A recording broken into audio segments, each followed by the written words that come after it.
मैं बहन जी की नीतियों से प्रभावित होकर के आज भाजपा छोड़ करके बसपा ज्वाइन। तैयारी है, अगर माननीय बहन जी का आदेश हुआ तो घोषित से हम चुनाव लड़ेंगे। हर साल में गरीबों में 10,000 से 15,000 कंबल जो कि पूरे जनपद में ठंडी में घूम गांव दरवाजे तक पहुंचाने का कार्य बहन जी की नीतियों के साथ चल रहा हूँ। मैं बहन जी की नीतियों के साथ चलना चाहूँगा।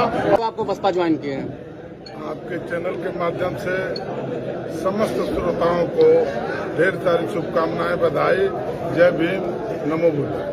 भाजपा क्यों छोड़ना पड़ गया? बीजेपी से आप जुड़े रहे? छोड़ने का मतलब यह है कि मैं एक सोशल वर्कर था और सोशल वर्किंग के माध्यम से मैं जन जन तक अपनी बात पहुंचाया और वहां तक लोग जानते हैं। जहां तक मैं बता दूं, जो वोटर चल के आते हैं, सारे वोटर, सारे सपोर्टर हमारे इस समाज सेवा को जानते हैं और मैं बहन जी की नीतियों से प्रभावित होकर के आज भाजपा छोड़ करके बसपा ज्वाइन। आप घोसी से चुनाव लड़ने की भी तैयारी है आपकी? बिल्कुल तैयारी है, अगर माननीय बहन जी का आदेश हुआ तो घोसी से हम चुनाव लड़ेंगे और संभवतः 20 तारीख को अब घोषणा होनी है, बाकी हम आगे नहीं कुछ कर पाएंगे। क्या लगता है घोसी बड़ी टफ सीट रहती है?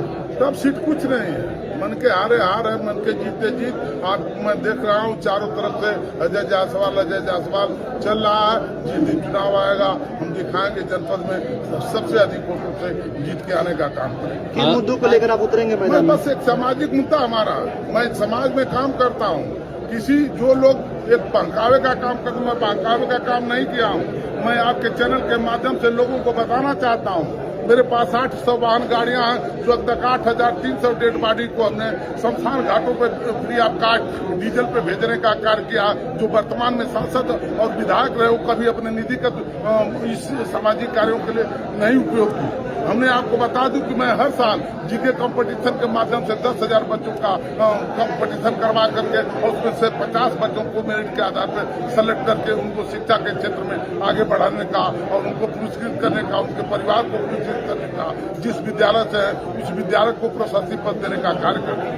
हर साल मैं गरीबों में 10,000 से 15,000 कंबल जो कि पूरे जनपद में ठंडी में घूम गांव दरवाजे तक पहुंचाने का कार्य करते हैं।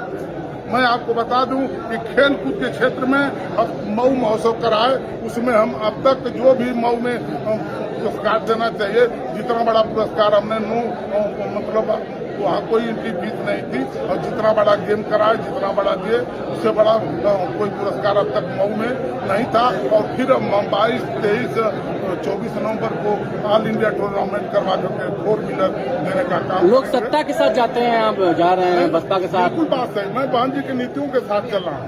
मैं बहन जी की नीतियों के साथ चलना चाहूँगा और ये आप कह रहे हैं कि सत्ता, तो ठीक है, सत्ता आज उनकी है, लेकिन अब 27 में अब तो सामना पड़ेगा ही पड़ेगा कि सत्ता रहेगी कि नहीं रहेगी और बहन जी हमारी मुख्यमंत्री बनेंगी। तो भाजपा से नाराज हैं या मुख्यमंत्री? नाराज होने का कोई मतलब नहीं है, नाराज क्यों रहेंगे भाई?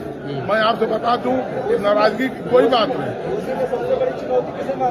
मैं किसी को चुनौती नहीं, मैं जीत रहा हूँ घोसी को, मैं किसी को चुनौती नहीं मानता हूँ। आप जाके पब्लिक में पूछिए कि कौन मतलब यहाँ भारी है। लोग मुझसे घबराए हुए हैं और मैं लोगों के बीच 12 साल से समाज सेवा किया हूँ, ऐसा कुछ नहीं है। और जो हमने कर दिया, कोई सांसद विधायक वर्तमान में रह के नहीं किया है। मैं किसी पद पर नहीं रहते हुए मैं अपने बड़े पिताजी के जिको ग्रुप के सहयोग से जितना भी सामाजिक कार्य किया हूँ, मऊ जनपद में कोई सामाजिक कार्य नहीं किया।